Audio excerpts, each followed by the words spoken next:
Greetings and salutations, and welcome back to another episode of Corner to Corner Wrestling Radio. I'm Stan Grubb, and my tag team partners, as always. Brian Taylor is here. They don't deserve to hear me. I keep telling you that. You keep bringing me back. I don't know what the deal is. What are you, the Austin theory of podcasting? They just don't deserve you? Like, what the They hell? don't deserve me. Okay. They don't deserve me. My magnificence. Rob Hefner's here. Hey, Rob, what's up, man? Well, hello there. You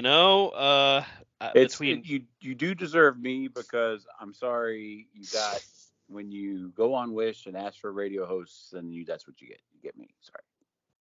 Okay, the question is, what are you the Wish version of? Just a generic radio host, or These nuts. I can't believe you fell for it. Why do you leave yourself open like that? Damn. Not that Rob is these nuts. He's just, I guess. Those nuts? Yeah, those nuts. He would be the Wish form of those nuts. Not these nuts. God, that's just disgusting. We're already down a very sad rabbit hole. Hey, we give the fans what they want, all right? That's what she said. Oh, those high ratings were so nice, but they didn't last very long. And the updated charts were now 20,000 on a list of 5. Oh man, we got news. We got news to talk about this week. We got wrestling results to talk about, and a pretty cool hypothetical question that actually got brought up to Eric Bischoff on 83 Weeks. So we got some stuff to cover, and hey, even a bit of a health update. We'll start with that. Just a real quick update here. We found out earlier today that WWE Hall of Famer, commentator, and of course legendary performer and wrestler Jerry Lawler suffered a stroke and was hospitalized. He is currently still in the hospital, but is in stable condition and is awake and talking. So that was news that broke about noon Eastern time today. How old is Jerry Lawler? This isn't the first time he's had heart problems. He had a heart attack live on the air during Monday Night Raw one night. So it's kind of sad to see our favorites and the legends of the business starting to have these kind of health issues. Of course, when Ric Flair had his, it was pretty scary, but that guy's just too tough and perhaps too much of the nature boy to die. Jerry Lawler, same thing. He's still the king in a lot of ways. But he's 73 years old and had a stroke, man. Damn. Freaky. But it does happen. Yeah, of course. And he is recovering well, I think, right? Did I not hear that? Yep, according to 411mania.com, at about 6 hours ago, Dutch Mantel had posted an update, said that he had heard from the doctor who was helping Jerry out. He's improving. He did suffer some paralysis on his left side that he's regaining use of the now. So here's to hoping for a full recovery for Jerry Lawler. Yeah. There you go. Glad we get on it. Let's just go to him. So guys, something that came through in the news today that this is an interesting little tidbit. Not sure if you guys have ever heard of Major League Wrestling. MLW. MLW. Okay. So Court Bauer, former. Are they the ones suing WWE? That's right. He's so smart. Look at Rob, big brain Rob. That's right. Sorry, I didn't mean to ruin your minute. Sorry. Former WWE writer. What MLW mean? I don't know. I think you said it right. It's Major League Wrestling. That's right. Court Bauer, former WWE writer and current CEO for MLW, did a chat with Deadline.com where he talks about the new MLW Underground getting ready to debut on Reels, but also talking about the tampering lawsuit that MLW has against WWE. Interesting information about this, of course. Major League Wrestling had a deal in place with Tubi TV, which is a streaming site. They are also affiliated with Fox. WWE found out about this. And days before the streaming deal was supposed to begin, WWE threatened to pull their programming from their Fox affiliates, and that in turn killed the MLW deal, again, days before they were supposed to start streaming. The lawsuit states that they're ultimately looking at, overall, it's just the suppression of growth of our business. I think that's a pretty bold statement, but he's got to be pretty dead on, because that's in the court of law right now. Curious as to how this will play out, especially in the midst of a big sale negotiation. I mean, honestly, MLW doesn't have the cash for this to play out the way it probably should. I'm sure the WWE can just tie it up in the courts forever and a day, won't think twice about it. And MLW is eventually going to run out of money and either have to close or give up the lawsuit. I agree. I mean, it's example of, you see it in business all the time. You see certain things happen like this all the time with certain vendors and certain products, you know. As we all know, our favorite stores we all go to, those products are there in certain areas because they pay to be there.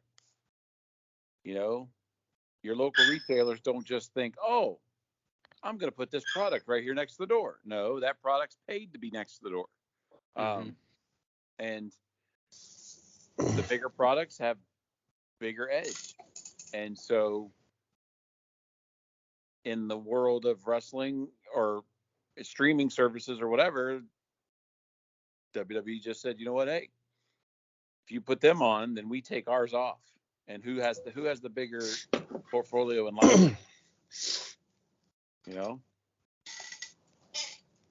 I mean, WWE has been keeping people from going other places, keeping shows from going on the air in other spots for a long time. I mean, this isn't necessarily a new practice by them. It's not a new practice by any company. Very true. It's just now a guy who works for the big company now works for the little guy and goes, well, that wasn't right. Right. Well, you did it for how many years when you worked for him? So, like. And I wonder if, you know, while this goes to court, if they'll actually ask him, you know, Mr. Bauer, tell us about your time at WWE. When did you witness their tampering then? And why didn't you say anything? Right. Only when it hurt your billfold did you care. I mean, it's a slippery slope. You get into that question, and now people are going to start to very closely examine your integrity, especially while you're suing them for the, you know, millions of dollars that they're seeking. Yeah, I mean, it's one of those things. Like, what's good for you is good for me, but you know, the other ones that get upset about it are the one. I mean, you look at any arena. You know, as I'm watching TV, an arena pops up. Every arena has a deal with certain sodas, certain vendors. You know, so if mom and pop, upstart beer people that, you know, hey, a local brewery is like, oh, I want to get my beer into the local arena.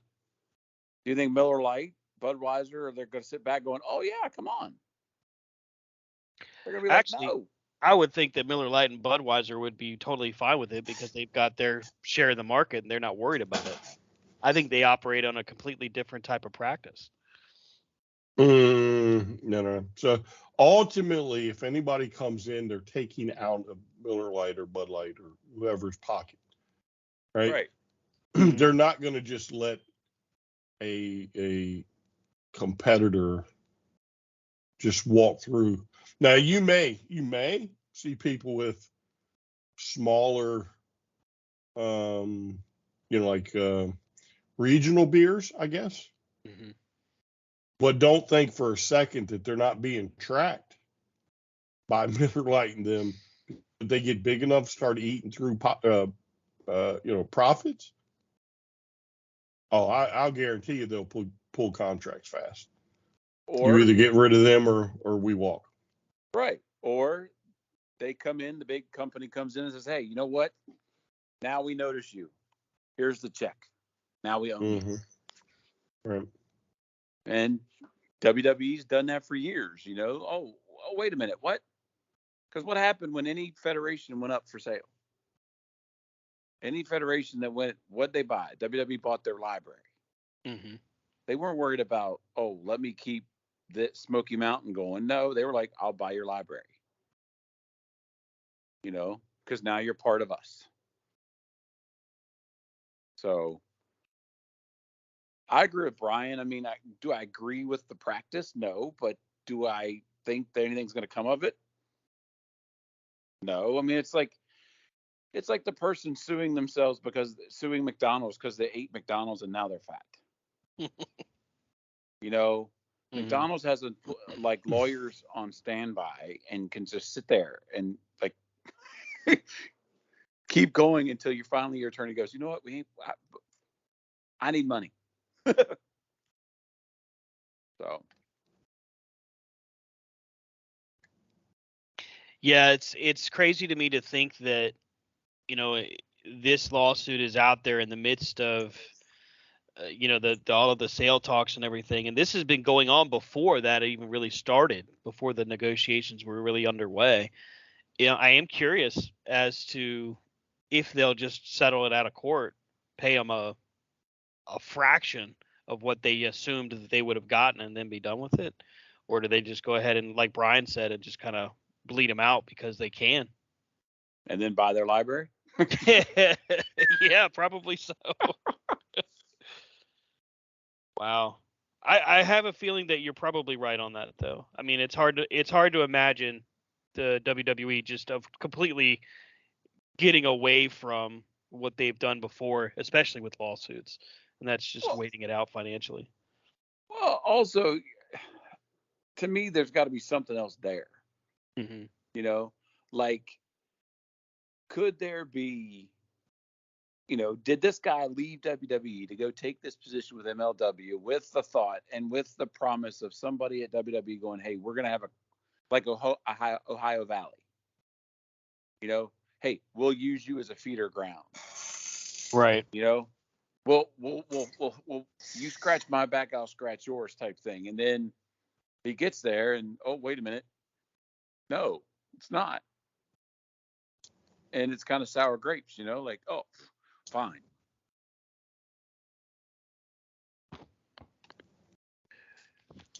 When you guys think of, you know, possible fantasy booking, possible options, possible changes in wrestling history, one of the things that we see and we hear about a lot is heel turns. What if so and so turned heel? What if so and so turned face?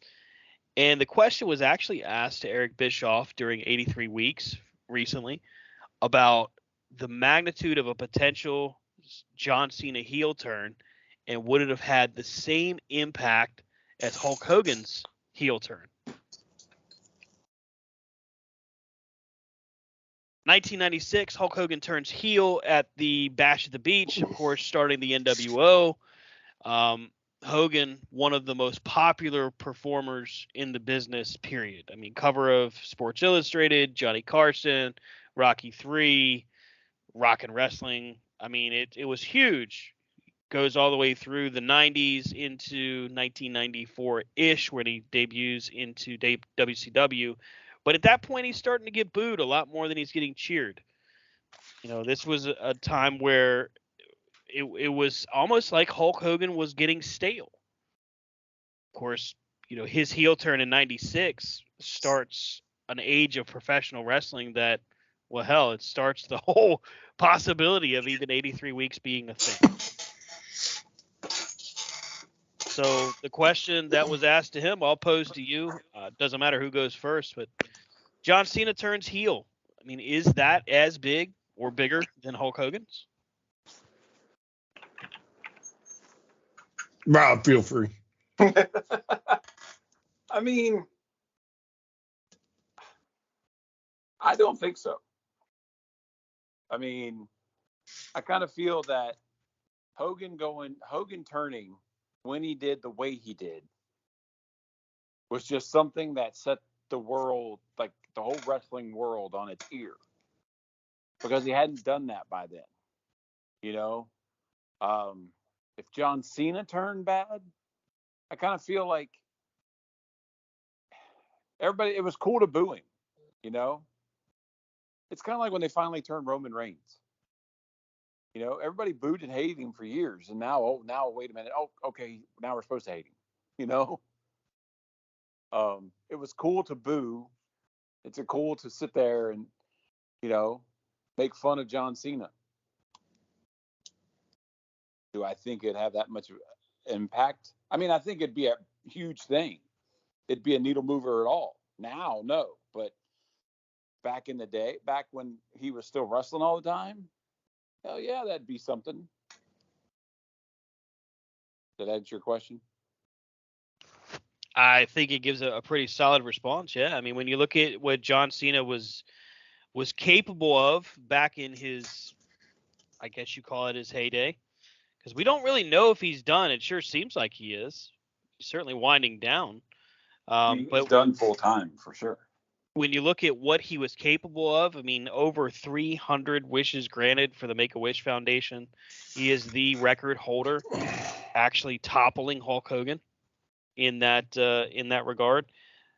Was responsible for WWE being able to, some would say, successfully move into the PG era. Others would claim that there was a waste, but it all kind of depends. I mean, Cena definitely was carrying the company on his back for a long time, almost as long as Hogan carried WWF. Brian, I mean, what do you think? Would Cena's heel turn would it have been that big? So we're talking just the initial turn, I guess, right? Because well, let's break it down into two parts, because I know we'll talk about how we do it. And before we get to that, let's go with the moment, the heel turn itself. So the heel turn, all right. So let's remember Hogan was Hulk Hogan, right? So was nobody bigger at the time, right? But John Cena in his own right was just as huge. You know, again, I'm not going to say he was as big as Hulkamania, right? But in his era, he was just as big as anybody else. So if we just look at that, him turning bad would have been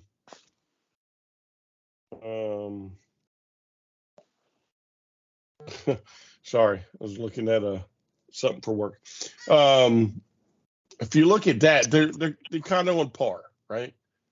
Especially for when Hogan turns bad, his popularity is waning, and so Cena's popularity and his at that time was probably on par. So I would say that it would be just as big, because even though half the crowd wanted it, nobody expected it.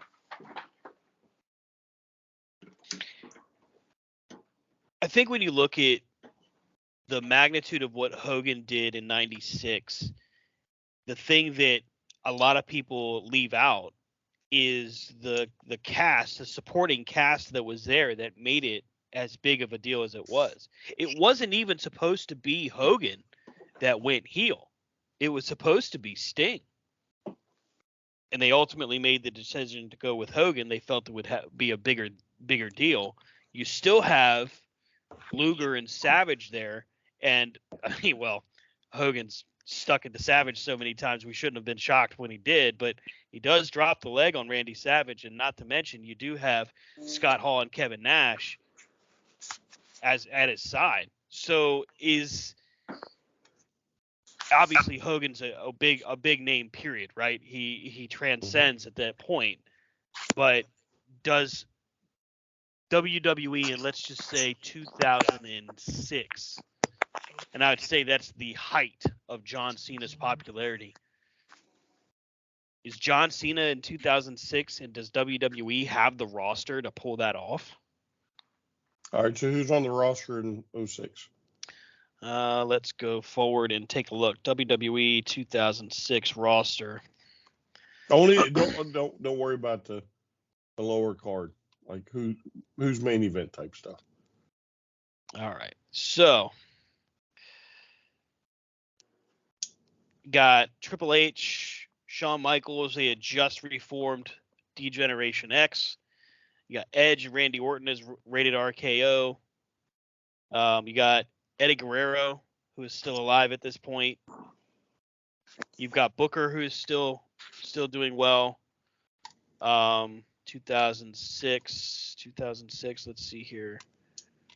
I'm sorry, Guerrero died on 2005. I apologize. So Guerrero was dead at that point. Batista is still at the top of his game.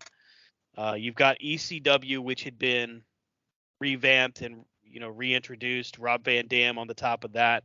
And in 2006, they had a lot of top ECW names, and you had a young Randy Orton, in getting his pre-legacy run. So there's definitely a lot of talent there, and a younger CM Punk. Chris Jericho is there still. I mean, so there's some major names. All right, so you have the names, right? Because ultimately that's what starts the NWO, right? It's Hogan, Hall, and Nash.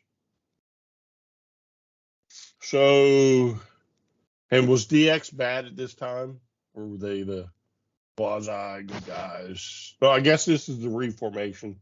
Yeah, so they were solidly good guys. Yeah. And Orton and Edge, they were bad guys, right? Yes. RKO. So you could have easily, right? You could have drawn kind of a parallel with the NWO and had Cena turn and form with Edge and Orton. Orton in his prime, Edge in his prime, Cena in his prime. All of them talkers. All of them more than capable wrestlers. You could probably, again, pull it off because there are just as many named people that you have on the roster, top tier talent, I guess, that you could have done something like that and you could have made it work. Just, God, could you see them feuding with Punk, and then maybe Punk and DX have to form together to,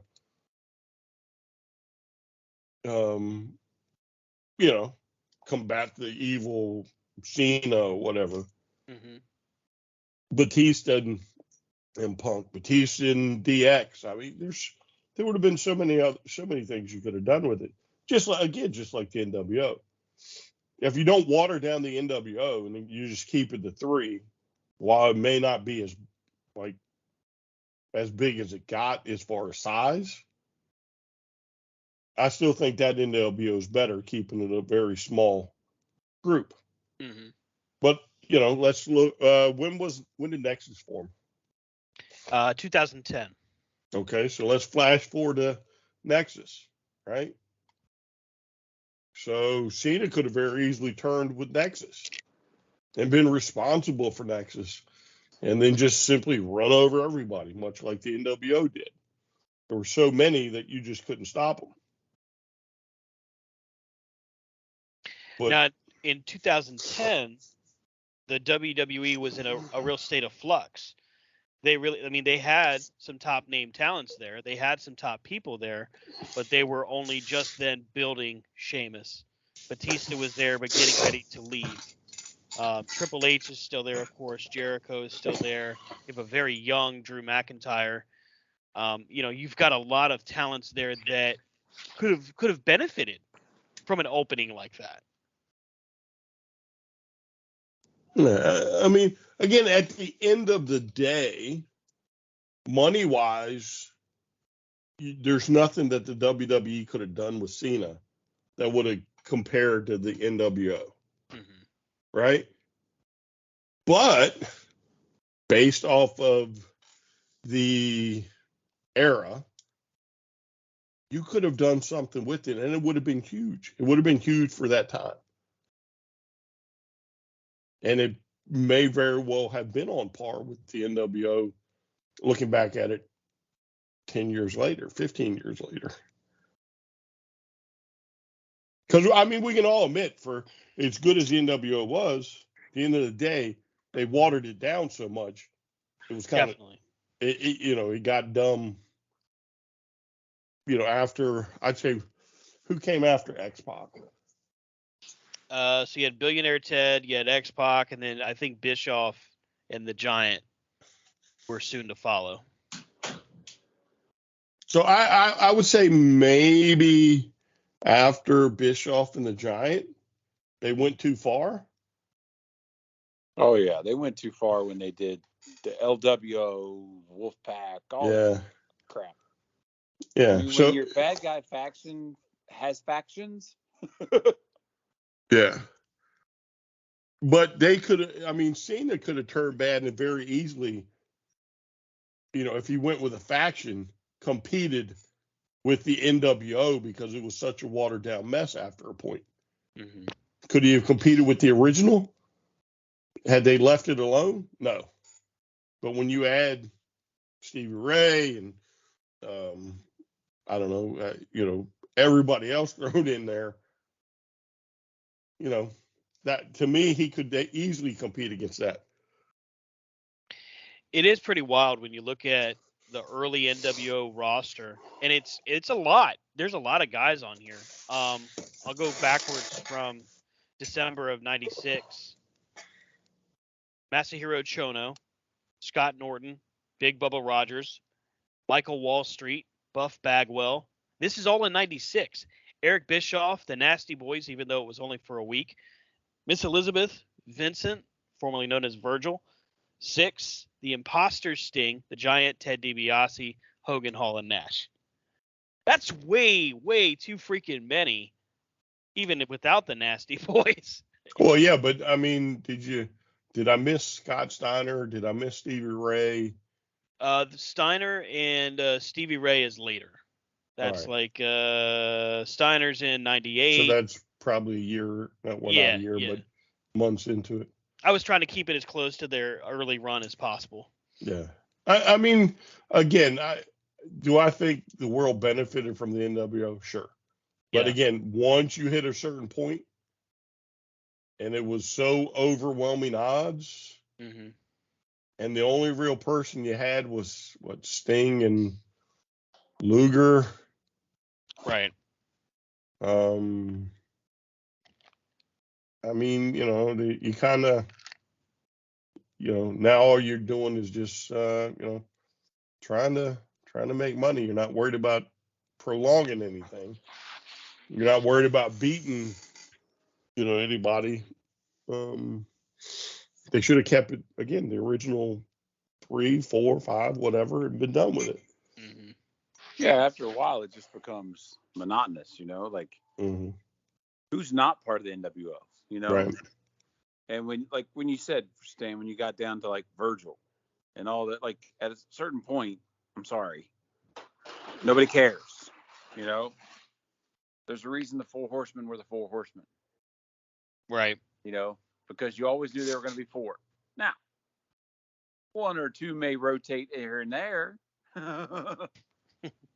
but you didn't have to worry. It wasn't like you were going to have the Four Horsemen plus the Midnight Express plus Harley Race plus, all the other guys plus Ricky Morton, Dog Spec, Yeah. It would have been Richard Morton if it had been WCW. They wouldn't have kept him as Ricky. They'd have had him, the tailor-made man, Terry Taylor. It'd have been the Freebirds. It wasn't. You had the Four Horsemen, and you knew. Yeah. You knew Ric Flair was the lead. Tully and Iron were the supporting characters plus tag team, and then that rotating fourth member was that rotating fourth member. Yeah. I mean, I think here's the thing that Bischoff might be overlooking, And maybe it's because he created the NWO and, got Hogan to turn bad. So, maybe he's playing a little close to the vest or whatever. Mm-hmm. But let's not forget that John Cena was popular in his own right. And I bet you for the time he was probably sitting on top of merch sales. And, even though he was doing a new shirt every other week or whatever, he was probably on top of merch sales. Cena's run at the top of merch sales goes from 2005 when he won the U.S. title all the way to 2014. So that's a 9-year span? Yeah, that's fucking insane. Yeah. There's no other way to say it. It's just nuts. So, let's not discount Cena for being popular. And if he had turned, it would have been just like Hogan all over again, because all the little Hulkamaniacs, would have been devastated. And then people like me that couldn't, were just so against Hogan that when he turned, it was like, yeah, this is the Hogan he should have been all along. It would have been the same for Cena. Well, go ahead. Go ahead. No, you finish. You go. You remember in '92 where Hogan, Flair, and Sid are the last three in the Royal Rumble. Mm-hmm. And Sid throws Hogan out, and the crowd goes wild. Mm-hmm. Remember, WWE even edits out the cheers. They change it to boos. But Sid was at the height of his popularity then, which is crazy because he does get more popular in '96 when he wins the title in WWF. But at that point, we saw a potential for Hogan to actually be second fiddle to somebody. Now, granted, it may not have been very long, but imagine if Hogan had turned heel in '92. Well, I don't think he had the reaction. No, I think he would have had the reaction. Always had that reaction. Because again, how old were you in '92? God, 12. In '92? Oh yeah, because y'all are younger than me. So I forgot how young.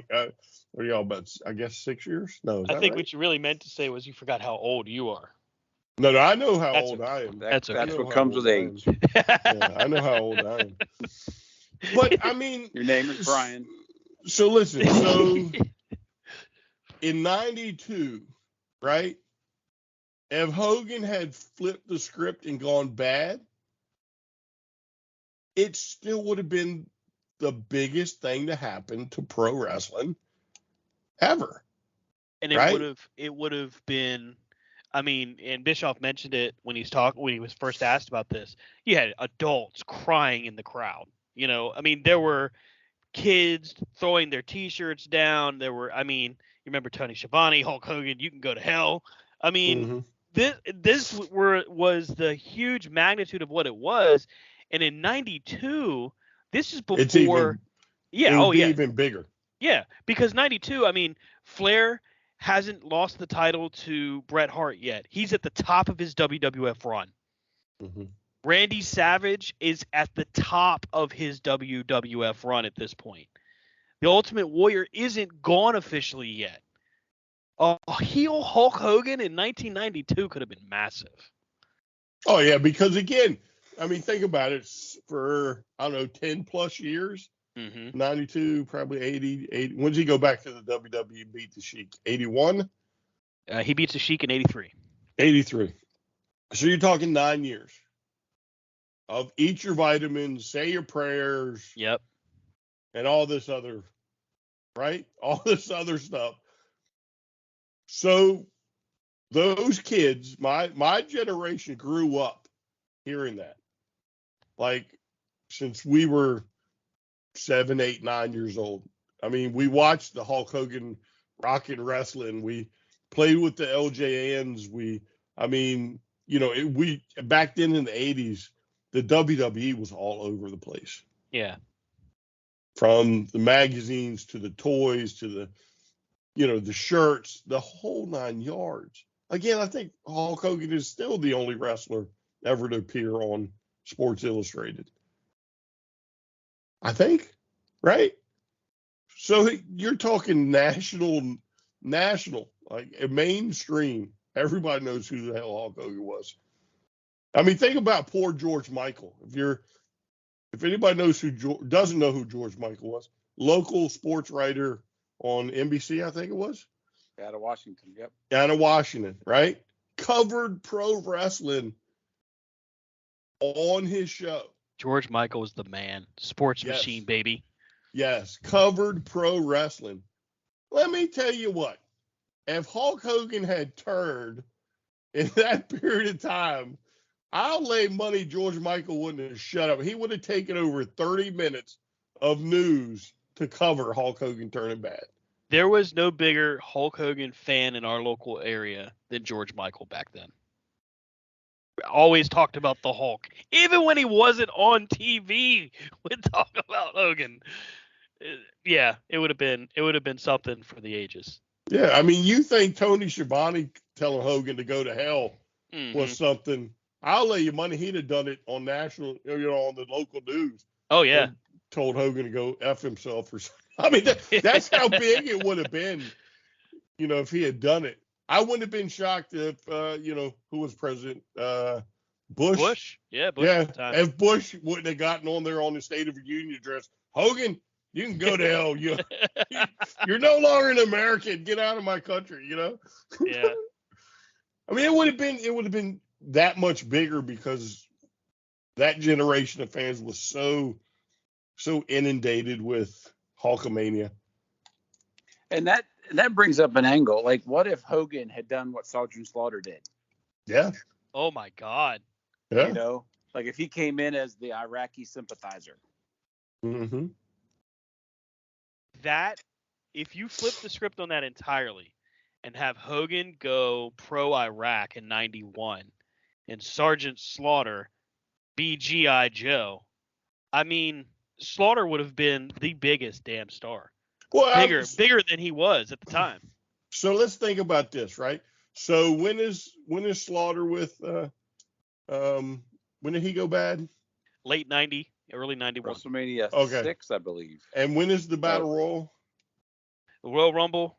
The Royal Rumble. 92? You're talking about when Hogan could have turned it with Sid. Yeah, 92. Mm-hmm. Right? So Hogan disappears for 6 months. Slaughter's still a bad guy with who was his manager? Sheik Adnan and the Iron Sheik, Colonel Mustafa. Yeah. So I want you to think about this, right? So Slaughter says, I'm looking for a tag partner, and we went and scoured the world, and we found the greatest Iranian, wrestler out there. So the only thing you see are the curled up boots, right? That's it. That's the only thing you see. He's covered from head to toe, much like they would do with Abdullah the Butcher. And the only thing you see are the curled up boots like the Iron Sheik wore. They walk him to the ring. Now, even covered, Hogan would be such a imposing person because he's so big that the crowd would just simply gasp. Like, who brought this monster here? You put him in the ring, and let's say Slaughter's got a shot at the tag titles or something. Put him in the ring. It's time for the tag titles at WrestleMania. Boom! You pull the blanket off or sheet off, and it's Hogan. Curled up boots like the Iron Sheik, talking that America can suck. You know what I'm saying? Yeah. You can't tell me like they wouldn't have rioted in some poor arena if Hogan had done something like that. Oh, it'd have been horrible. I'd have been one of those burning figures. Yeah, poor Rob. I'd probably have cancer with all the toxins in those all the melted plastic. I mean, I remember when Slaughter turned, and I was like, he's supposed to be G.I. Joe. He can't do that. And I remember being mad. But when Hogan comes out with the American flag and, at the Royal Rumble 91, it's like, oh, we got him again. You could just hear Vince like, we got him again. That's good shit. Because it's what it was.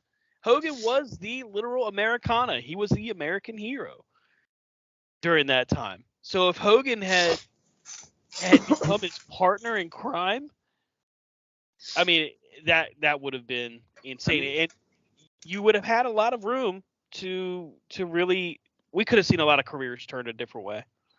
Oh yeah, but I mean, if you took the same angle basically that he did, right, back to the beach, and you have him come out, say you have whoever you got right then at the top, whoever the top guy is, and you go, oh, Hogan's here. And he gets to the ring and he's got his, his red, white, and blue on. And then he rips his shirt off and it's, it's the Iraqi shirt or something. Oh my God, the Iraqi flag. Oh, you want to talk about death threats? You thought Sergeant Slaughter got death threats? Oh my God. Well, they'd have to keep Hogan in the bottom of Titan Tower. Yeah, literally. He would have to be under lock and key. Back then, the rumor was he was terrified of going heel because of what happened with Slaughter. Oh, I mean, if I was Hogan, I'd have been scared to death to go heel. Well, also, you got to think at that moment, his bread and butter was the American hero. Like, everybody, But when he finally did go, it was to the point of his career where he's like, I've already made my money. What else? Yeah, but getting back to Cena would have solicited that type of reaction too. And I think too, because I missed, like, when I first started talking about this, when we first started talking, I thought it was either or. But like, I agree. Like, if he would have turned when he was there all the time. Yeah. Yeah, I mean, think about it. The one thing that WWE does not do all that often is flip a good guy bad. They don't do it as much as some of the other promotions. That's why, like Cena's and, some of these other guys were, once they hit good, they stayed good. Yeah. You know what I'm saying? Or they stayed bad. There are only so many that flip back and forth. And some of them were just so good at it, you just kept cheering for them anyway. Yeah, Seth Rollins is a good example of that. Yeah, The Rock is another one. Austin is a perfect prime example. Yeah. He was so good at being bad. No, we're just going to cheer him. So Brian Gewirtz used to be the star writer for Monday Night Raw for many, many years. Does an interview with Cheap Heat, a podcast, and basically says they went to John Cena. They said, hey, we want to turn you heel. Cena's reaction is, all right, listen, you want me to turn heel? If that's what Vince wants, that's what Vince says you guys want me to do, I'll do it. But just so you know, I will go full bore heel. There won't be none of that like, oh, he's a fun heel, he's a cool heel, he's winking at the audience heel. So let's imagine, just take that statement alone, right? John Cena goes, okay, I'll go heel, but I'm going full tilt, right? So we all know that Cena, without a doubt, has been the best talker in there since The Rock and Austin left. I think that's pretty much safe to say. Yeah. Right? Just a straight interview, not like Michaels and Helmsley where they were DX and they were goofing off and it was just comedy. Right? Best promo since Austin and The Rock left is Cena. Bar none. We know it's not Roman. Although he's gotten better, but it's not Roman. You know what I'm saying? Like Jericho was good, but again, he was relied a little bit on comedy as well.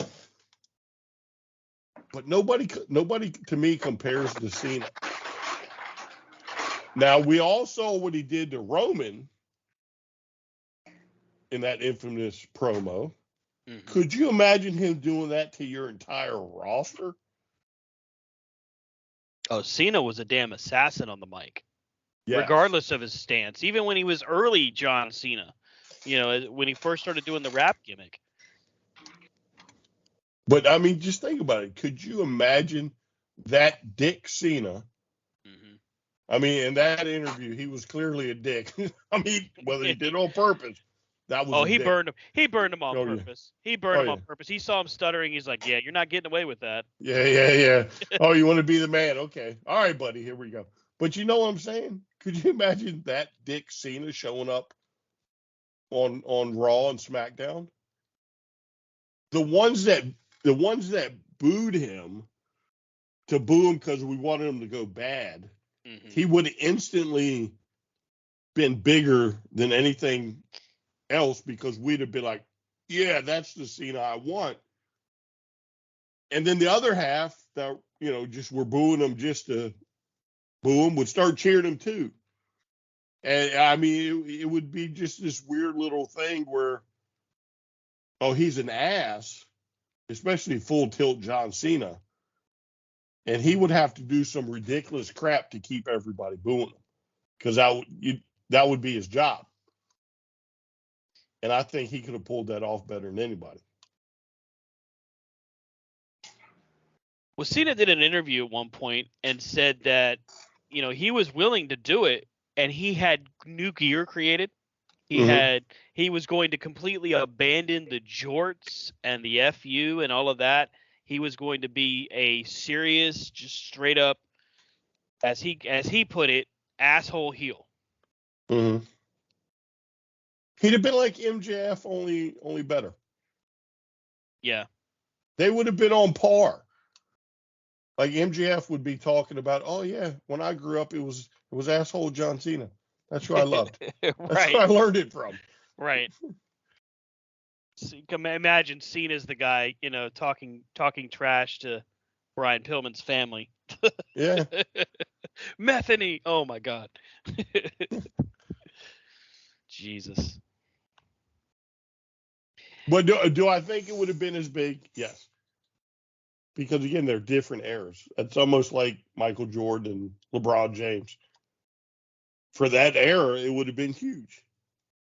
I mean, Cena was at his top, at his very peak. I mean, people were talking about him breaking Ric Flair's record. Mm-hmm. You don't get that, but yeah, I mean, you don't get to that unless you've established yourself in a certain standing. Mm-hmm. Yes. That's an interesting question, but I think Cena could have pulled it off. Yeah. I feel like he could have actually done a reverse Evolution kind of thing. Mm-hmm. They could have had DX feud with Evolution. Mm-hmm. And I honestly don't think that Vince would have made the same mistake by adding so many people to it. Yeah. I mean, you could have done the NWO with Cena. You could have did it again. You could have very easily just brought in a couple of guys from TNA. It's not like they weren't losing people at that point. Or you could have did it with RVD and Sabu, for example. People think it's going one way with ECW coming back. They give them the finger and they go the NWO route. You could have easily pulled that off. Mm-hmm. I know, man. How to book John Cena heel on the next Corner to Corner. I don't think that would have been hard, especially knowing that he would have done it and he'd have been so, oh yeah, I want to go full tilt. That makes it a lot easier. I think at 06, if he had did it, it would have had a major hold. But in 2010, when there's literally only one or two other guys as popular as him, that would have been the time to do it. Mm-hmm. Because you're forced to create new stars at that point. You have the talent. I mean, you got Bryan Danielson there. You've got all these other folks. Young as they may be, Danielson was accomplished by the time he got to WWE. Easily he could have stepped up. But you also forget what you're dealing with, Stan, is the fact that most of these, quote unquote bobbleheads, would they have seen Bryan Danielson as legit? Like, oh, this man's got cred, or would it have been, he don't know nothing? That's interesting. Because you got. I mean, you think about the people that you have come in. I mean, we're in a day and a time where Ozzy Osbourne, Kanye or whatever does a song, or Post Malone does a song, and everybody's like, "Oh, look, it's so nice. Give that old man a shot." Or whatever. Like, so many people don't know anything. So people are like, "Oh, Bryan Danielson, Daniel Bryan, as he would have been, coming in." They'd been like, "Who's this guy to take down Cena?" Well, yeah, but I mean, you also don't forget, you also have Triple H. So Triple H very easily could have turned into the Sting role. Then been the one ultimately saved the day, and everybody would have bought Triple H, beating him. But I mean, you could have taken your time with, God dang, I don't want to make sure I get him right. Daniel Bryan. Mm-hmm. Yeah, there we go. That's right. and let him build up. Because at the end of the day, he would have been one of your better wrestlers on the roster. And much like, Sting and Flair of the past, you just have him go out there and put on a wrestling show. And you do it one time and, go to a draw or, whatever. And everybody's now going to buy the fact that he can beat Cena. Oh, and also, didn't this throughout the time that Shawn Michaels is doing his comeback? Well, let's see. Cena debuts in 2003. Michaels' comeback has started by that point. Yeah. So Michaels would have had, depending on when he did it, in 2006, Michaels would have been, I would say, peak for his time when he did his comeback. So that could have been good.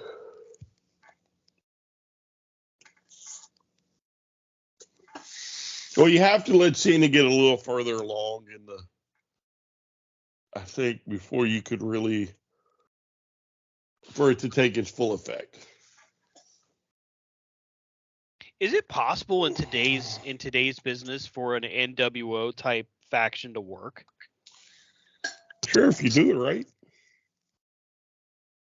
That's the joy of factions.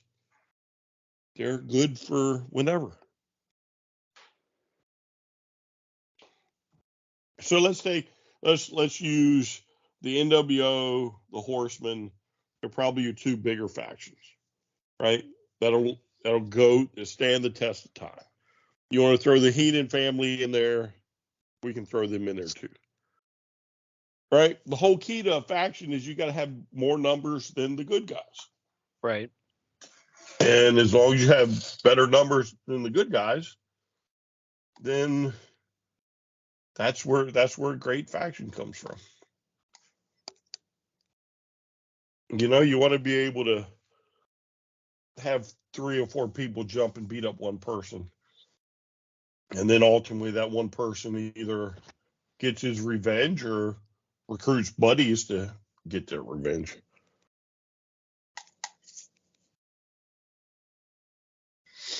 I mean, that's what the NWO did. That's what the Horsemen did. That's what the Freebirds did.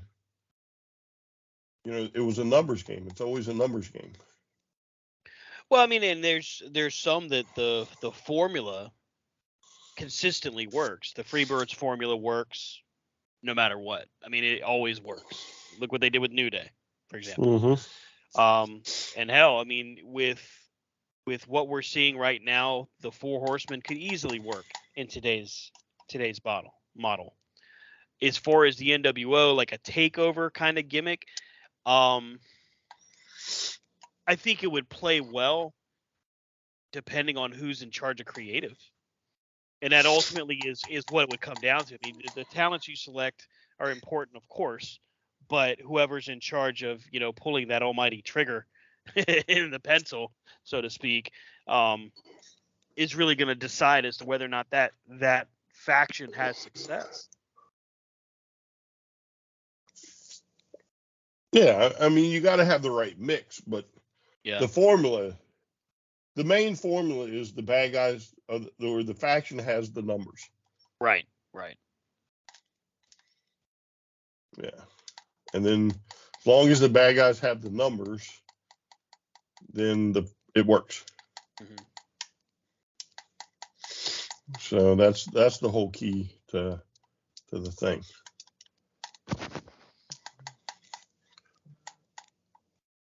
And then you just make your good guys become sympathetic. Yeah.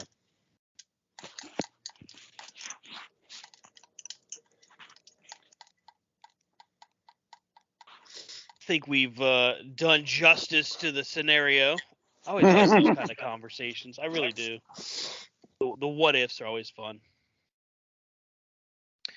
Let's take a look down the news wire here for a moment. Camille, NWA Women's World Champion, is interested in defending the title in Ring of Honor.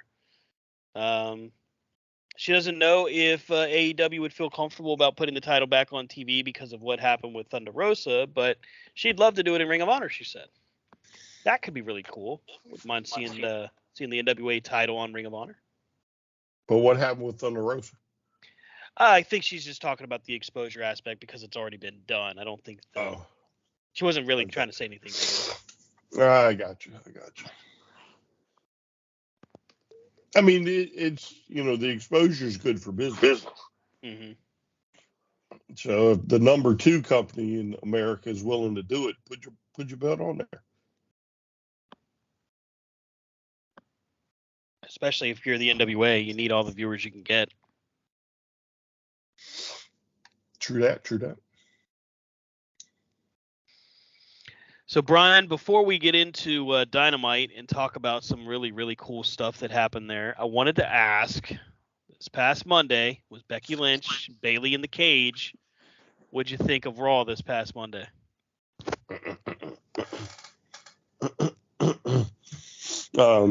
I went to bed about 7:30. So once I found out we weren't doing the show, I went to bed. I was sick. So my sinuses kicked in. I'm sure you probably hear it now. Yeah. And I went to bed. I went to sleep and didn't pay attention to nothing. Wow. Okay. Well, can't really do that bit. Rob, your opinion of Monday Night Raw? I watched Monday Night Raw. I thought the 2 highlights of the show were, yes, I thought the cage match was good. I thought the way it ended was a little rough, but a little bit was good. My personal highlight was the Paul Heyman Cody Rhodes interview. Yeah. Holy shit. I mean, the way that Cody Rhodes delivers when it's talking about his dad and his story, I mean, it sells it really well. But Paul Heyman, he took what Cody said and just said, okay, I'm going to turn this up to 15 because you're not ready. And the whole crowd, I mean, just damn. That was masterful promo right there. That is the art of watch puppets. Yeah, exactly. Because the entire time it's like mutual appreciation. They're respecting each other, being all nice, talking about Dusty, and then Paul Heyman is just such a damn genius. He just twists the knife. Who did the American Dream Dusty Rhodes not train? Oh, you. Just kicking the ball is number 1. And Cody's just sitting there like, you son of a bitch. And the line to close it, though, the last conversation I had with Dusty was that you, Cody, were his favorite son, but Roman Reigns was the son he wished he had. Like, damn.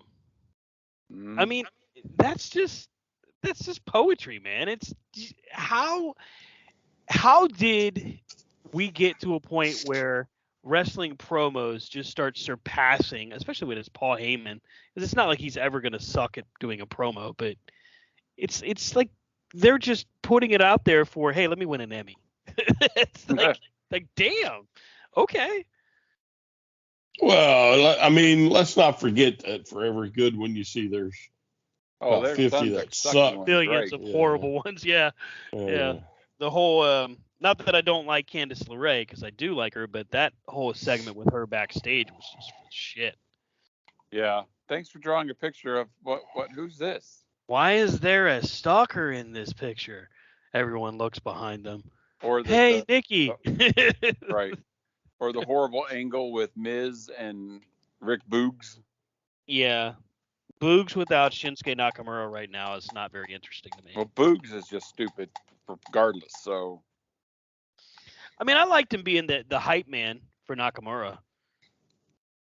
I'm not going to rule him out from ever being a star, but yeah, right now I'm like, I don't care. And it's probably my lack of caring of Miz, too, that doesn't help him. What did you think of Chelsea Green in her new role? What, losing? Well, no, that's not new. Oh. I like the fact that Matt Cardona, her own husband's making fun of it. Yeah. So what's her new role? Basically, she's a Karen. So she didn't get the dark chocolates that she wanted before she went to the ring, and she complained to Adam Pearce that if he wasn't careful, she would call his manager. She was eliminated from the Rumble, of course. She has the record for fastest elimination. So she had threatened Adam Pearce because that wasn't how the Rumble was supposed to go, that she was assured that she would win the Royal Rumble. Then, of course, during her match against Asuka, all of the women that were in the chamber surround the ring and basically bait her and talk smack to her until she loses, which I think now we're almost assured that the new Asuka run is going to suck, which is sad.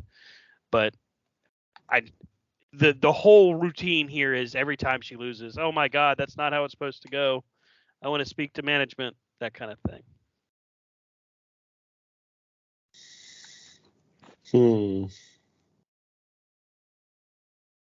Now, granted, I'm not Chelsea Green. I can't pull off the acting she does, but that's the gimmick. That's the bit. I mean, it's just okay.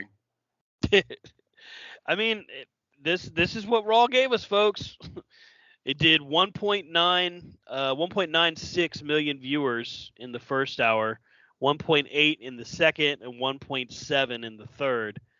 It's down 11% from last week's 2.1 on the average. That's a stiff drop.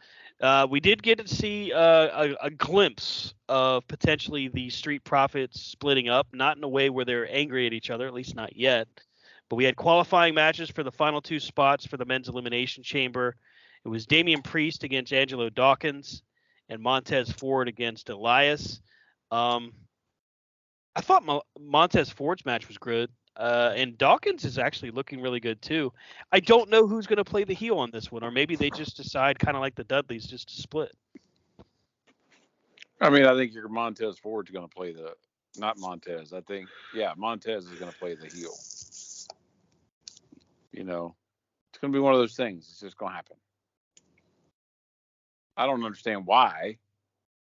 Because when there's finally look at, oh, hey, we're going to take the belts off of the Usos for the last 600 years. You want some established tag teams because what are you going to leave you with? Braun and Ricochet. Because that's a bankable tag team. That's a Vince McMahon tag team if I ever saw one. You know? I mean, you got the Viking Raiders, the New Day, Sheamus and Drew McIntyre, Pete Dunne and Rich Holland, there we go. You got Street Profits, American Alpha. No, the Alpha Academy. Excuse me, Jesus. Watching the names. All of these different tag teams, but we're going to get Braun and Ricochet. Yeah, I mean, what was Gargano and Osmos taken? I don't know.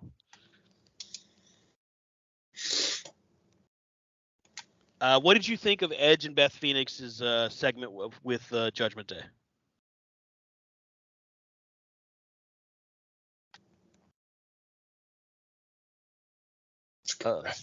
That's you. Sorry, what was the question? I stopped listening. What was your thoughts on Edge and Beth Phoenix with Judgment Day, that segment?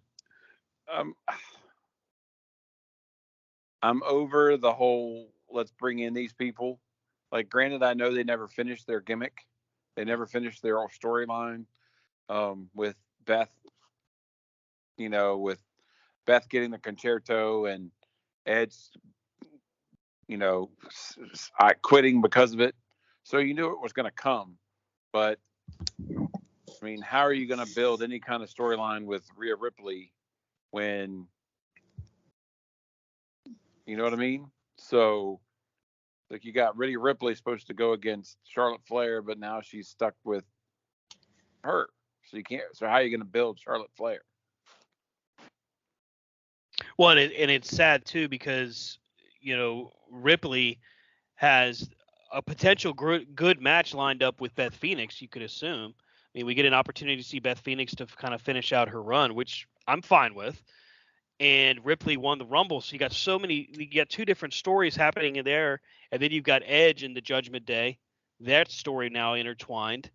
It's a very messy delivery. Hopefully at Elimination Chamber, it's a clean payoff, but I don't think it will be. It's going to be a mess. Well, I mean, somebody's got to face each other at WrestleMania, right? Yeah, and that's why I think it'll be a mess. I think they'll end up turning it into like Edge against Finn Balor or something like that. How about Edge and Rey Mysterio? If he's able to come back versus Dom and Finn Balor. See? Prison Dom. Yeah. Oh man, I feel like that. As funny as Dominic and Rhea is sometimes, and it is funny, I just don't think it's ever going to take any further. It's plateaued. It's not going any further up. It's not going to get any more popular than it is. Well, I mean, it's to the point where you can tell that there is no chemistry there off screen. Yeah. Like, it's cameras are on, here we are, but there's nothing there. Well, and there's no suspension of disbelief either because, we're in the today's society where we already know that Ripley is with Buddy Murphy or Buddy Matthews, and Dominic is, for those that follow him on social media, is openly talking all the time about his girlfriend. So you already know that there's no suspension of disbelief there. And you're right, it doesn't help that the chemistry between the two is really lacking. And we saved the best for last, the worst match of the night: Piper Niven versus Carmella versus Mia Yim and Candice LeRae to get to the final deciding spot in the Elimination Chamber. Woof! And this match is awful. Who got it? It's gonna hurt. It's gonna hurt me to say it. Carmella. Like, so what? All the build to repackage Piper Niven. Yep. Niven, whatever, and then they get that, and I'll tell you that it wasn't such a bad match when it was on Fast Forward. That would have been the only way I'd want to watch that match. It's the only way I watched it. This is why I hated women's wrestling. Somebody moonwalked across the screen, I was like, fast forward. It's the perfect reason why I hated women's wrestling for so long, because it's just not good. There's nothing redeeming. There's no redeeming quality of this matchup that I was like, you know what? That's pretty good though. It just wasn't any good. Let's not base our entire memory of women's wrestling on the WWE. was gonna say that the thoughts of women's wrestling are of stand alone. They do not represent. I referred to it in the past tense, and what I was saying was this is why I didn't. No! You can't save it now, buddy. Okay. I guess I'm trapped in that one. Fine. Yeah, because I mean, AWA had great women's wrestling. NWA, well, I guess WCW had good women's wrestling. It did? Oh, Medusa. Some of the rest of them. Yeah. Can't discount Medusa. Yep. Sherry Martel and AWA. Unfortunately, I didn't see a lot of women's wrestling from AWA. I only saw very little AWA until much older. Yeah, I mean, it's that's just the way women's wrestling has been treated. I mean, some of the 80s stuff was women's wrestling in WWE was great, but once they took it off, because it disappeared for a while in WWE, and then they started bringing it back, and eventually it morphed into, whatever you call it now. Well, I mean, I know the Bellas and whatever. The Bellas, they put their legacy out there. It's okay. But at one time it was treated more. It was treated more with more respect. Yeah. And then again, it WWE just simply dries up. Yeah. And then once Sunny and Sable and some of those come along, then suddenly, let's put the women back out here and let's do bra and panty matches and mud wrestling and you know what I'm saying? Yeah. I mean that's kind of the way they treat it now. There's it's a certain lack of what you have. Which is odd. You go ahead, Rob. It's taking that spot in the card of where, like we always joke, when you're going to the concession stand or going to the bathroom, it seems like they have some big montage of something, and then it's a women's match before they go to the next thing. It's back to being an afterthought. Yeah, which is a shame, because especially after how good the cage match was, and it was very good. But I completely agree with you. The finish to it was rough. Yeah, I mean they clearly have not learned from the NWA. They definitely have not learned from Impact, and they haven't learned from AEW. Because they put on normally there's per week they normally hit good or with women's wrestling between the programming.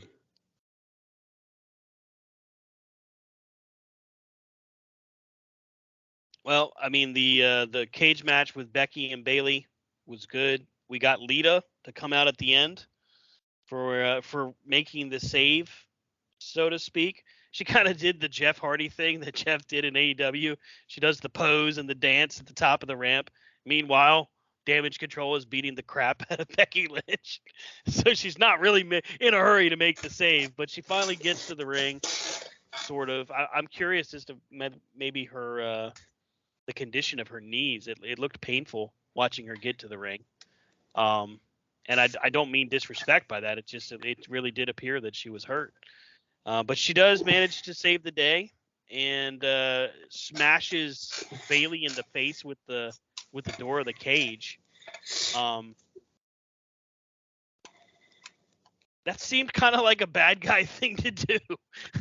I was a little confused. I was like, but that's not what. Okay, sure. I guess that's what we do now. And that was why I say it was rough. Yeah, but again, they they're all about the gray areas. Yeah, brother. But they somehow managed to be number one on cable with a drop in the key demo and back down under 2 million. So hopefully they see the results of that and go, okay, maybe we make a few adjustments. I wouldn't say that's a guarantee, but judging from what we're seeing on AEW, they're going to have to start taking a lesson out of this and soon. Dynamite, this past Wednesday, we got to see Bryan Danielson and Timothy Thatcher.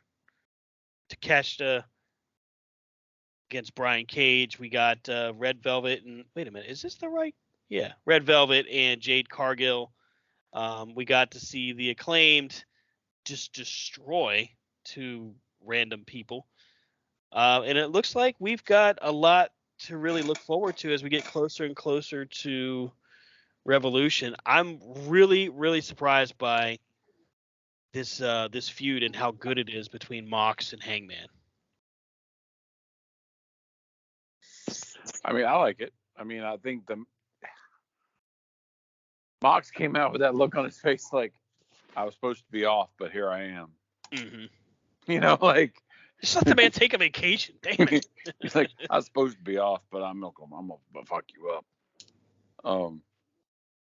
But yeah, I mean, it was a hard hitting match from end to end, and the Combat Club getting involved at the end. It just kind of, they didn't have, and they've been really good at this whole non-definitive, like, all right, who was the true person in this that won? That's what gets us, entertained and wanting more of another one. Mm-hmm. Unlike what we've seen on the other thing with yet again Brock and Bobby again. Yeah, I didn't even want to talk about that. That's why I skipped Moving past on. it. I mean, I just feel like we've been there, done that so often. Like, I don't care about either guy. Right. Not right now, anyway. I feel like Mox is ultimately going to come out of this feud looking better, regardless if he wins or loses. I mean, you kind of figure he's going to lose at the pay-per-view to give him that time off, to let him and Renee enjoy some time off. But maybe because Renee's on the road, maybe he doesn't take it. I don't know. He said in an interview not too long ago that he's AEW ride or die. He is refusing to leave the company. He wants to make sure they're successful, which is a huge vote of confidence for, I think, what we already knew, and that's that Tony Khan is making his talent happy most of the time. Well, and he gets to do what he wants. Mm-hmm. Yes. He gets to have matches. You know what I mean? Like, there's something to be said about being happy and productivity. Like Tony Khan doesn't have to be throwing money at Mox. But he's making him happy by letting him have the matches he wants to have, the schedule he wants to have. I guarantee you he'd wrestle as much or as less as he wants to. I mean, look at all the other guys. There's some that you see every week. Then there's some you see every week for a few months, and then you don't see them for a little while. And it's more fluid, so it's neat to see. Mm-hmm. But this whole philosophy of, oh well, if Mox isn't happy, he's going to go back to E. No, one did it. I mean, I think that there's room to say that, okay, if his contract's up, they'd make an offer, but I can't see him leaving. It's just no reason for him to. He has everything he wants right now. Well, and it'd be natural in any business for the competition to be interested in somebody. Right. I mean, it's like the whole talk about when, Triple H took over and he called certain people, hey, there's nothing wrong with calling people and be like, hey, are you interested? It happens in every form of job everywhere. Yeah. That, hey, you're interested? No? Okay, cool. Just let you know, doors open, and if you are.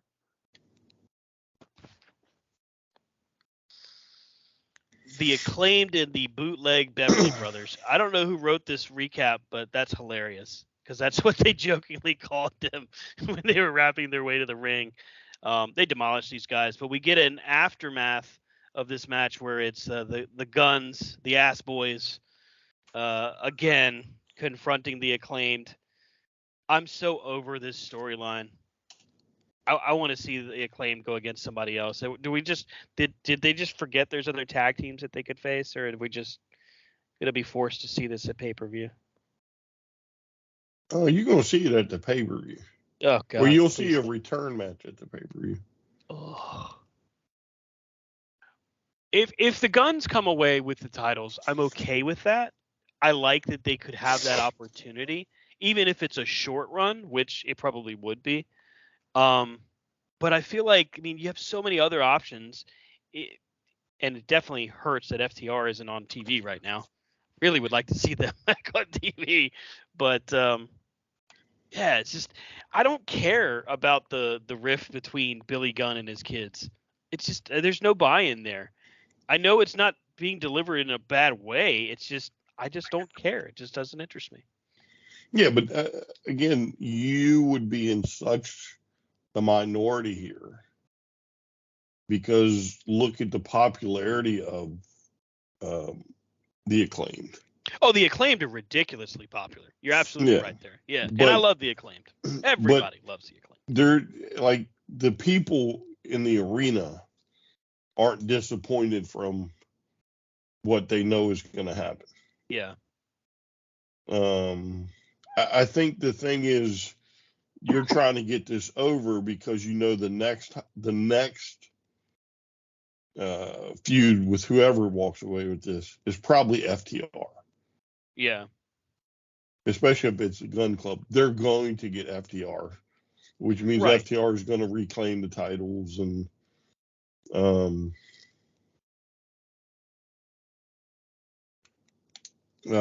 know what I'm saying? So you're looking in the future, you're anticipating what's to come, and you're like, oh, we need to get there.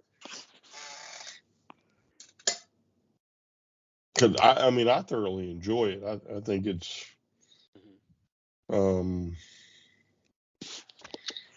it's entertaining to watch. Because I just absolutely like the Gun Club. You know, they're like pompous little pricks. You know, you could say you like the Ass Boys. It's okay. You can say Ass Boys. No, well, you know, but they're just like pompous little pricks. Yeah. That you know they're going to get their ass whooped before it's all said and done. They literally are the entitled version of Billy Gunn. Yeah. It's a millennial version of Billy Gunn. Where's my title shot? Why don't I have a title shot? I mean, that's literally what they're doing. So it's not that there's not humor in it. It's just that I'm like, I don't know. I feel like we've seen it, but they just don't have the cred to back it up. Exactly, right. And maybe that's what they need out of this. If they take this to Revolution, which I feel like that's what they do, then it needs to be the Guns winning the belts. It just makes sense. Oh yeah, I mean, I there's nobody who shouldn't see this turn coming with Billy Gunn. Right. Like there's literally nobody that I mean this is so written on the wall right now that I mean who knows? AEW has pulled the wool over our eyes before where we thought we're going to get something and we don't, and then we're shocked and we're pissed and we're like. Well, and the thing is with Billy Gunn finally getting mad and going, you know what? Fine, they accept. Like there's that scene. You're like, oh crap. So now we're headed to this title shot. And it really does make you think, well, are the Acclaim mad at Billy Gunn? Are they going to turn on him? Or is Billy Gunn and an entire list of shenanigans going to happen to keep the titles off of the Acclaimed? That's what I think is going to happen. I think we're going to see Jarrett. I think we're going to see Lethal. No. I mean, I think it's going to be a huge bunch of shenanigans. No, I think honestly for me, they're going to wrestle a clean match until the ref goes down. Billy Gunn's going to jump up on the ring or get in the ring and go to punch one of his boys. He's going to turn around and kick one of them right in the nuts. Yeah. The Acclaim. They're going to drop. They're going to hit the Ass Boys are going to hit their finisher. 1, 2, 3. The crowd's pissed. Everybody goes home happy. Yeah. I don't see this getting too crazy, too not watered down, but I don't think this thing's going to get too crazy. I think they're gonna run it, and again they're gonna make you believe Billy Gunn's on the up and up until the very end, and that's when he's gonna probably right in the nads. For the record, attendance at Raw in Oklahoma and Dynamite in Ohio. Raw did 6,800, Dynamite 4,736. Solid attendance at both shows. I feel like AEW is doing the right thing, going to some of the smaller venues, selling 4,000, 5,000 tickets. Get a sellout crowd. Keep doing what you're doing because you're drawing money, and that's all that counts. And with the match like we got to see after that segment, yeah, you're getting your money's worth. Konosuke Takeshita against Brian Cage. Damn. Where has this Brian Cage been, and why did Tony Khan not put him on TV? And thank God we got Takeshita in AEW. This was a good match. I really enjoyed it. So, like, Jericho has come out and said that Cage is finally starting to get it. Yeah, and he definitely is. I agree. Yeah. So, if this is the Cage we can expect, Tony Khan better re-sign him. Yeah. If because he doesn't, he's an idiot. This is the Cage basically from Impact, in my opinion. This is the Cage that is on another level. And when he finally does go up the card, because I think he will. I think eventually he'll move back up the card. He'll get that title run. And it makes good sense because he can go with anybody. And Takeshita proves that. It was a hell of a great match. I mean, Takeshita is a star anyway. And I really want to see what they do next with him. I'm excited to see this rise. And he's getting ready to take on MJF this week. Mm-hmm. So that almost is guaranteed to be a banger. Yeah, so, I mean, I think with Cage, you have to, I mean, you got to pay the guy. Because, he's got a lot of potential, especially now. I don't think you really need to turn him away from Prince Nana. I think that's a nice little dynamic to him, but it's weird. He's evolved, if you can say that. Yeah. So. Well, I think when he was part of Team Taz, there was a difficulty of finding that momentum, finding that rhythm, because you had so many alpha personalities in that group. And that's before Hook even became a thing. I mean, Ricky Starks, Powerhouse Hobbs, Brian Cage, all of them alpha personalities. Not to mention Taz, the obvious alpha. So, I mean, you got a lot of people that are kind of trying to lead the way. Mm-hmm. It made sense that Brian Cage was maybe a little lost in that shuffle. And I understood why he wasn't on TV. There just wasn't much else for him to accomplish there. But once you get past that, and I think this hopefully will happen with Miro as well, you have to reestablish something. And that's the dark horse to me right now is what happens with Miro next.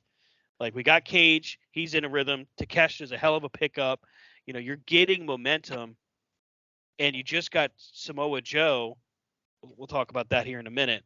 So we'll just do that in order. We'll pause on that. We get Bryan Danielson and Timothy Thatcher. Yeah, big mistake letting Timothy Thatcher go, by the way. Stupid move. That's a guy that can literally work with any of your performers in NXT and make them better. But nope, you let him go because you're stupid. And now he's in AEW, and yeah.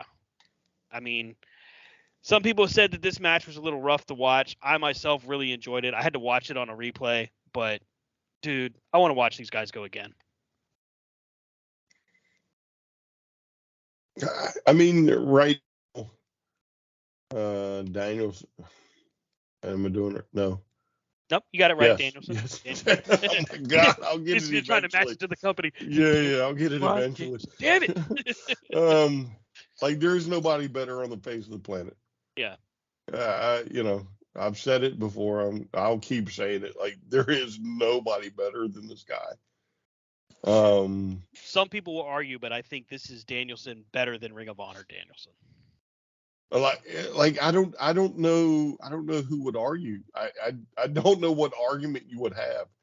He's put out like some of the best wrestling that you've seen and he's consistent. Exactly. In like, the last month or so. Mm-hmm. I mean, his whole AEW run has been nothing but stellar matches, but like this last run, I mean, it's people that different backgrounds, different styles, the whole 9 yards, and he's literally out wrestling everybody. I mean, and Thatcher's a perfect throwback performer. He literally reminds me of Dean Malenko from back in the day. He is crisp in his movements. He is lethal when he puts a submission in, and he's almost scary with some of his facial expressions. But dude, this is only a matter of time before we see him blossom even more. Because I mean, Thatcher was tremendous in Evolve. For those that know, you know. I mean, Timothy Thatcher is a legit star, and Catchpoint was a real phenomenon in Evolve. Getting him into NXT was a coup. I mean, you had an opportunity with him to really reestablish at the time it was the Black and Gold brand as a wrestling brand again. And instead, 2020 happens and they had to let him go, which is still a stupid move. And now, just when we thought it couldn't get better, we find out that next week, this coming Wednesday, we get Roosh against Danielson, and Takeshita takes on MJF in a world title eliminator. I mean, that's ridiculous. It just keeps getting better. I love it. Can't wait. Yeah, it's. I mean, that's how you put on matches. Mm-hmm. Right. And that's the thing. Like that's like you said. It's him performing week after week in and week out. It's not like Bryan Danielson gets how they get a good pairing of someone together and they kind of let's keep playing it. It doesn't matter who you put in a ring with him. And he's showing you that he's probably making a good amount of money, but he's willing to work. He's putting in the work day in and day out, week after week. It's wild to me that he says he doesn't want to be champion. But what's even crazier is this guy's got blacklisted, not blacklisted, but, said he couldn't wrestle in the WWE. Yeah. Yeah, I mean, I can understand why, and there are some fans out there that said that Vince was worried he was going to get more injured, and I get it, but seeing what he's doing now just makes you go, what the hell was he worried about? Like, literally, we're seeing Danielson on a completely different level. Now, maybe it was just because he would have, and I think we could agree on this, he would have outclassed literally anybody they let him wrestle, including Roman. Roman is good. Bryan Danielson is significantly more elite and better. Period. Like, that's just the way it is. He would have exposed Roman for not being able to keep up. Well, there's more depth to Danielson. Right. There's more depth to him as an athlete, as a character. With Roman, it's like we used to say with Hogan, same 5 moves. Mm-hmm.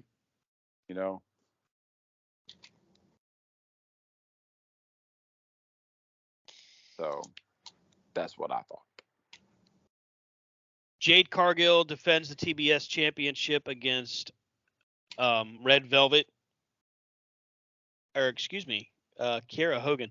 What the hell? Why am I seeing? Wait. Okay, I see what Velvet. It was. Yeah, Red Velvet was seconded by Kiera Hogan. Sorry, the write-up I have in front of me has Cargill listed twice. Did we just have a Mandela effect? Because I know I didn't watch that match.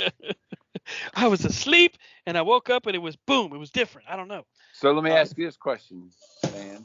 Go for it. Go for it. All right, now that you're at 50-0, who's the one that's going to take down Jade Cargill? Is it somebody currently on the roster? Nope. Or is it going to be somebody they have to bring in? Oh, so I think it's going to be somebody they've already reached an agreement with. Yeah. Is not currently on the roster. Agreed. I think you stretch this as far as you can, maybe even to Double or Nothing, to see if you can get her to 100. And then at 101, it's probably Mercedes Moné. It won't go that long. Because you're talking, even if she does 3 a week,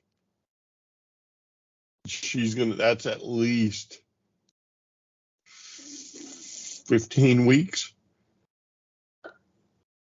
You see what I'm saying? Mm-hmm.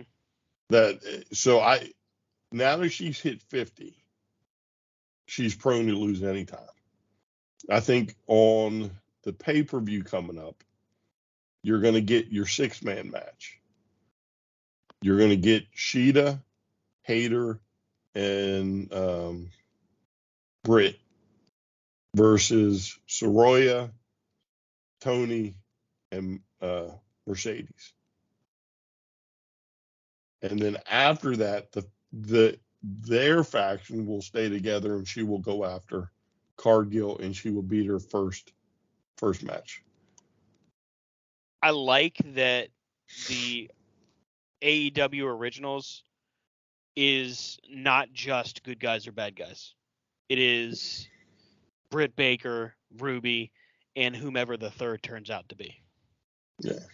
Well, I like that mystery to it too. Yeah, I think it'll probably be Sheeta. Because again, think about 2 weeks ago where she'd come out with the kendo stick, and yeah, you know how she kind of gets shunned a little bit. Mm-hmm. You know, she'll play in it somewhere too, but I almost think Hayter may turn as well, or won't become a good guy. And I think she'll side with the other ones. I think we're gonna finally get Hayter against Baker, but they're flipping the script on us right now. Mm-hmm. I think Baker is gonna stay over as a face, regardless of how she plays. Like, I don't think it's gonna matter anymore. And it's funny because Baker is still so young in her career, and she can't do any wrong on TV. Like, she can't make a mistake. People are in her corner. She could slap Tony Khan in the face. Fans would cheer. She could kick Jim Ross in the balls. Fans would cheer. I mean, I'm not. She could rip the mask off Excalibur, and fans would cheer because that's just who Britt Baker is. And it's funny because really, if you look at Saraya, she's really doing the same gimmick, just without the DMD thing. I like it. I like what they're doing. I'm interested to see what happens next. I think Hayter does go heel, though. And I think that's how we'll get Baker against Hayter. Mm-hmm. And again, I wouldn't be shocked when this is all said and done if she doesn't go with Storm and Soroya. Mm-hmm. I hope I'm saying that right. Soroya. Yeah. Who do you think will be able to pull Jade Cargill to that next level in her performance?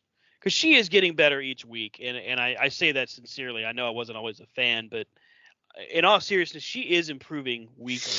Do you think you think it's Mercedes that pulls her up to that next level? Mm-hmm. Okay. Yeah, because again, when she was in the WWE, we talked, Mm-hmm. and she was always put in the top 4. Becky, Charlotte, Sasha, Bayley, right? But we never once discounted her that she can wrestle. Right. And she's going to bring a certain mentality, I think, where Jade will learn to play down. She'll learn to chase. She never had to chase. Right. So she'll learn to chase, and I think ultimately that'll make her much better at what she does. And Sasha will be the one to show her that, because again, I think Sasha is going to be the one to take the title from her. Mm-hmm. And if it not Sasha, but Mercedes. Right. And if it is, that's going to be a hell of a chase, I think. Whereas if some of the other ones take the title, it might be fun to watch. But yeah. Well, I think that speaks volumes to what that missing ingredient is for Cargill. The fact that she's never had the chase, she's never had to sell it. mm-hmm. You know, and that's because her character is so dominant right now. It doesn't make any sense to just have her sell now. You've got to find the right opponent. You got to find the right son of a bitch to make her have to sell. Somebody to sneak attack her, somebody to, throw her face first into an exposed turnbuckle or something like that. And it's going to have to be that, because now suddenly you can't just randomly introduce a vulnerability. You have to make it matter. Right. And Mercedes knows how to do that. Actually, one of the things she did really well, especially during her last heel run, was finding a way to make Asuka look vulnerable, finding a way to make Charlotte Flair look vulnerable when she was a face, and Becky as well. They were at points where they didn't really have a lot of weaknesses, and Sasha at the time was really good at that, and so is Bayley. So yeah, I completely agree with you. Yeah, I mean, if you look back at her matches with Charlotte, we always joked that she was Miss PPV and Charlotte was Miss Monday Night. Right. Because she could wrestle the match and lose on the pay-per-view, win it on the pay-per-view, lose it on Monday, and you're like, okay, she lost nothing. Right. Exactly. She didn't lose a step, but then she'd get it right back. When they did the back and forth with them, when was it Charlotte that had her pinned through the railing? Oh my God, yeah, the bank statement through the railing was when Sasha won the title on Raw. That was awesome. Yeah, those were good matches, and it wasn't until later on when she had to change her style because who she was going against. Like we talked about last week, like Alexa Bliss and those things, that you saw some things. But, with her coming off the New Japan run, straight in to take on Jade Cargill, I may even watch that Jade Cargill match. So we get to our main event, no holds barred for the TNT Championship. Darby Allin defending against Samoa Joe. Okay, so Darby, how does one say this nicely? Somebody needs to talk to Darby and remind him he needs to live to see the next show. Jesus. I mean, just getting thrown through every goddamn thing near the ring, thrown through the tables, thumbtacks. He covers a sweatshirt in thumbtacks. Samoa Joe smothers his face with that. I'm like, what? And he still just keeps coming. It's why people love Darby Allin so much. I mean, that's just the truth. Because he just gets the holy shit knocked out of him, and he keeps fighting. But Tony Schiavone may not have realized he did it, but when he said that the people that take apart the ring, this never seems to work out for them, some pretty rough foreshadowing, because we get that muscle buster from Samoa Joe that ends it. And we get a very bloody, a very brutal, but a very successful Samoa Joe in winning the TNT Championship back. I honestly wasn't expecting him to be a double champion again. I wasn't expecting it in such brutal fashion. Yeah. Yeah, I didn't think they would change the belt as quick as they did, the TNT title, but I also didn't think that Joe would come out and use him as a lawn dart. It did remind me of the Rey Mysterio lawn dart incident. Just watching him get thrown around. I mean, did Joe watch too many Andre the Giant tutorials? Like, I used to throw them to the third row. Darby just getting squished every time he turns around, and he would have that moment, those hope spots where it looked like he was going to turn it around and then squish yet again. Then he does the dive to the outside, and Joe's like, "No," he just walks away. He walks away. Poor Darby's just laying there like, I immediately regret this decision. It was a mess. And it's not that the match itself wasn't bad. It didn't suck or anything. It's just, I was like, damn it.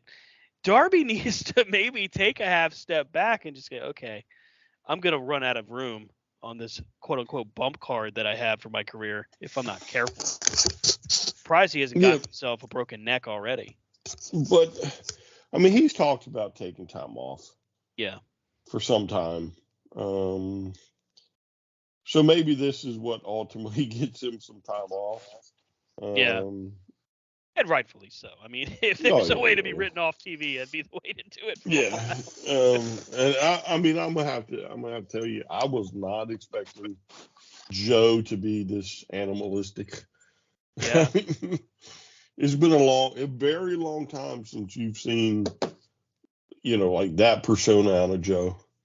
And there again, it's another example of a guy that fans would say that Vince was worried he would get hurt again in WWE, and now we see him in AEW, and just watch how dominant he is.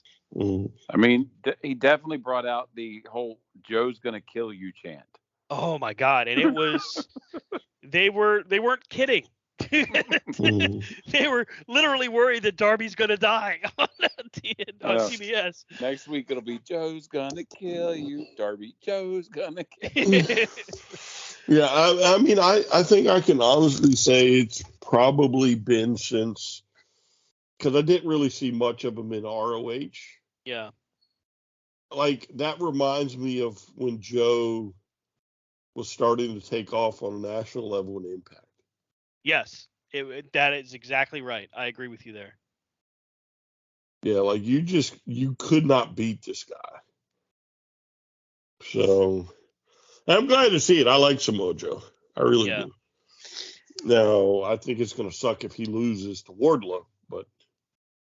Yeah, I have a feeling, and this is a shame for Wardlow, but I think that's going to blow up in their face. Yes. I feel like Wardlow coming back. I mean, I like Wardlow. He's done a great job. Fans were solidly behind him. That's why it made me even more surprised when he lost the title. But now, if he beats Samoa Joe in this current incarnation, I see a double turn out of this. I see it going more than one match, because there's no way they're going to let Wardlow come in after the steam that Joe is building. Yeah. Unless Joe accepts the match and Joe loses, and then Joe says, well, I accepted the match for the ROH TV title. Like, you can have that. We may have to keep an eye on that. Well, and ROH is starting their TV tapings. So it's feasible that could be what happens. Yeah, when's the ROH pay-per-view? That's at the end of March, right? End of March, yeah. Yeah, so so you never know. So that could be, like, he could very well trick us all and be like, no, I said it was for the TV title. Right. The ROH TV title, not the AEW TV title. So, that's interesting. All right, so I got a question for you two. Fire away. Hypothetically speaking, let's say that a certain somebody was playing a certain game called Hogwarts Legacy. I'm not naming names, but let's say hypothetically. Expelliarmus.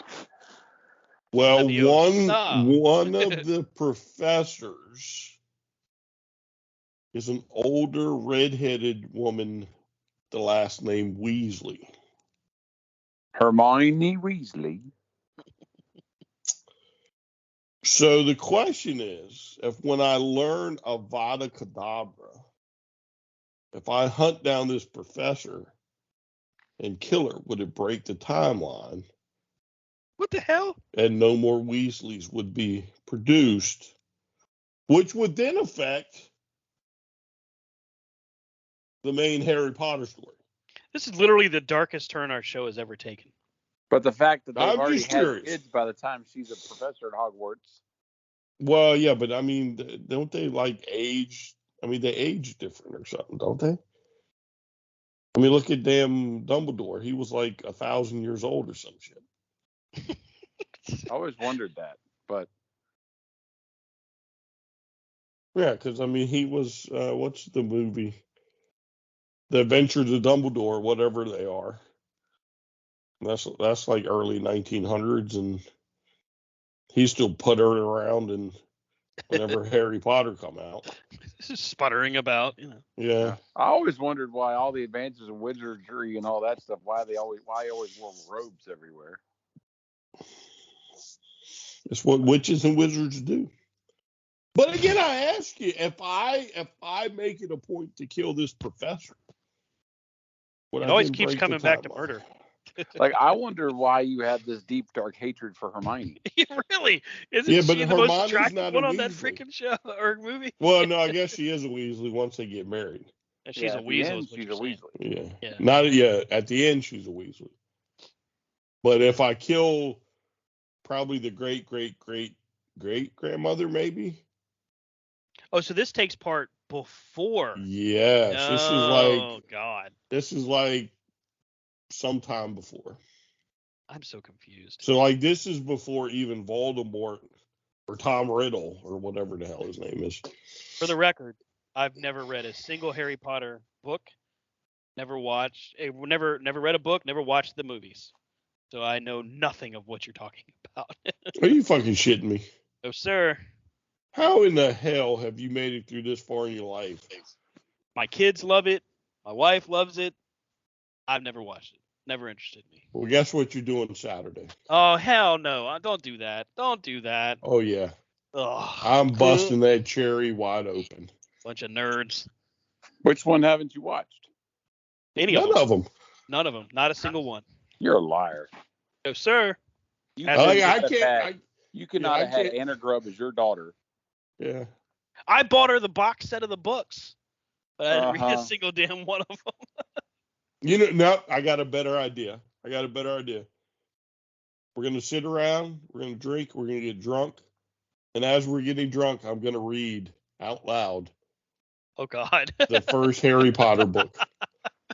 And nobody can leave until I'm done. If it wasn't going to get us a copyright strike, I'd force you to do that on YouTube or something.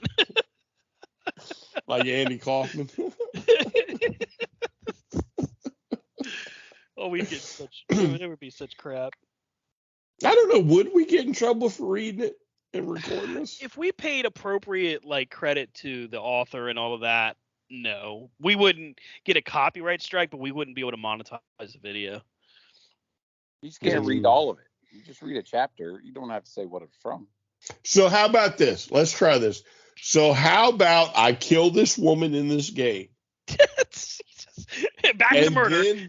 Then I will read the first book, and I will omit Ron Weasley's part anytime it appears. Jesus. So we will read it in such a way that instead of there being 3 of them, there is only 2. So if you commit murder, you're gonna. I can't. That's just nuts. That's Rob, what we're gonna do. Help me understand. Make it make sense. We're gonna spend the whole thing. Brian wants to commit murder, and he's trying to rationalize it to us. I'm just not gonna comment. I'm like, what is happening right now? I mean, think about it. Hermione would then become a Potter. Hermione. And not a Weasley, because the Weasleys, that bloodline would be dead. Right. So Harry wouldn't have a boo, and she wouldn't have a boo. Right. So they would boo together. And a whole bunch of boo-hoo.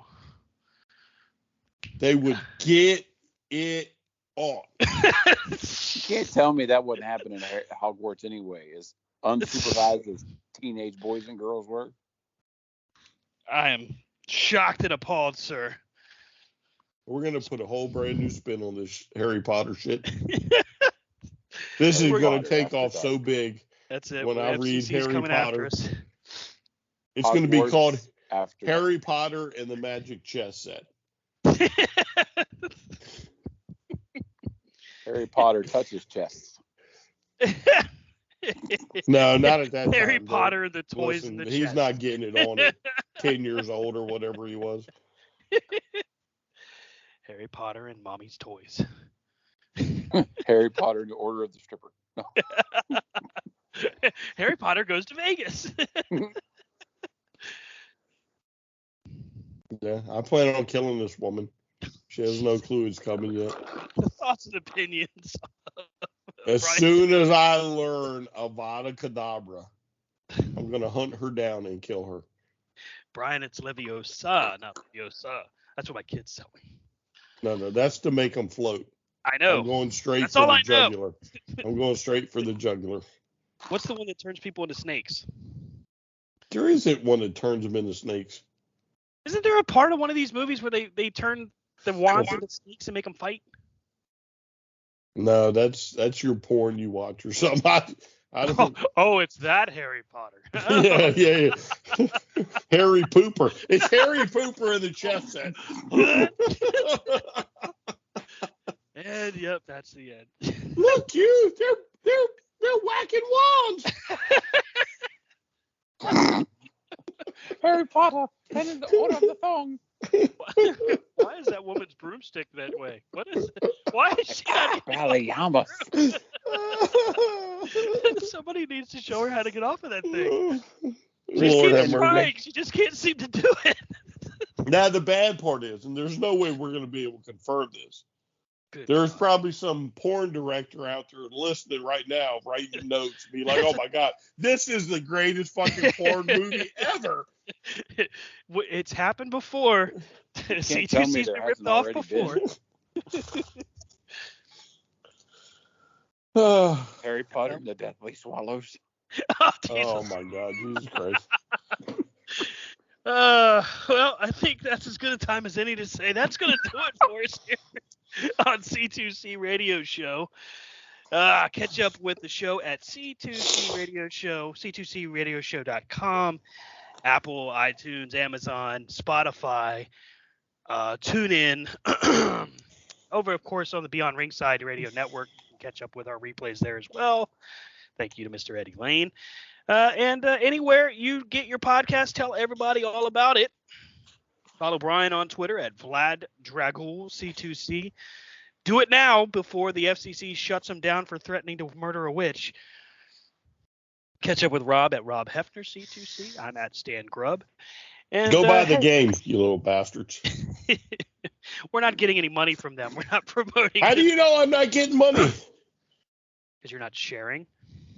One of these times I'm going to push something, and then I'm going to walk out the door the next day. I'm going to have like a caseload of fucking some drinks in my damn driveway and be like, "How'd this get here?" "Well, you mentioned us last night on the show." I'm going to laugh at y'all. Maybe Conrad Thompson will finally say, "Hey, you know those guys at Corner to Corner? I want to work with those guys." That's going to do it. Who says I want to work with him? Say goodnight, everybody. Good night, everybody. Good night, everybody. Maybe I can work with Meltzer. You don't want to work with him. He makes it up as he goes. I know, but that's what I'm saying. We'd almost be perfect. If he said